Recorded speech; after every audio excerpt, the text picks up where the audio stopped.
Nakuhaan og video ang duha ka mga insidente sa reckless driving. Usa sa mga insidente naglambigit sa mga lalaki nga nag-inom samtang sakay sa motorsiklo. May diin nahitabo ang maong insidente.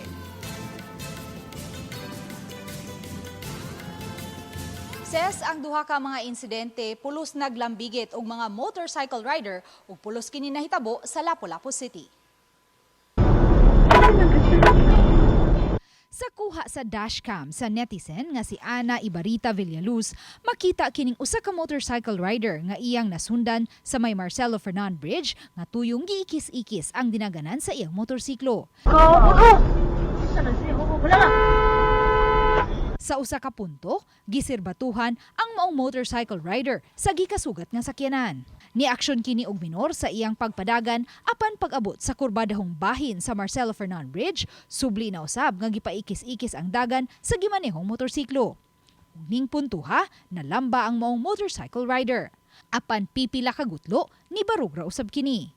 Wala na muhatag og dugang detalye ang netizen nga nagpost sa video sa insaktong oras ug adlaw nga nakuhaan sa iyang dashcam ang hitabo. Samtang sa video nga gipada sa usa ka netizen sa RTV Balitang Bisdak, makita kining duha ka mga motorsiklo nga parehong may mga angkas nga nagtagay ug daw nag-inom og ilimnong makahubog. Ang usa ka motorsiklo, usa lang ka lalaki ang angkas. Samtang sa laing motorsiklo, adunay duha ka mga lalaking angkas. Gipakita pa sa video nga gitagayan usab ang mga nagmaneho sa motorsiklo. Ang naghatag sa video sa RTV Balitang Bisdak ni hangyo nga itago ang iyang identity apan iyang gibutyag nga nahitabo kini sa Olango Island. Ang duha ka mga video gipada sa RTV Balitang Bisdak ngadto sa Land Transportation Office 7 aron masusi ang hitabo. Sa official statement nga gipagawa sa LTO-7, hugtano niining gikondenar ang gihulagway nga highly irresponsible and dangerous behavior.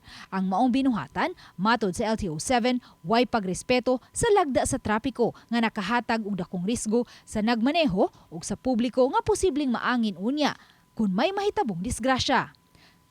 Kalapasan sa Republic Act No. 4136 sa Land Transportation and Traffic Code ang reckless driving ug pagmaneho sa sakyanan nga nakainom.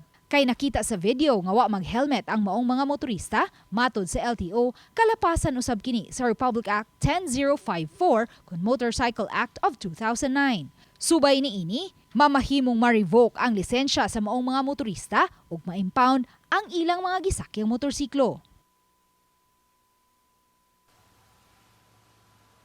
Ses sa duha ka video, parehong wa maklaro ang plate number sa mga nahisgutang motorsiklo.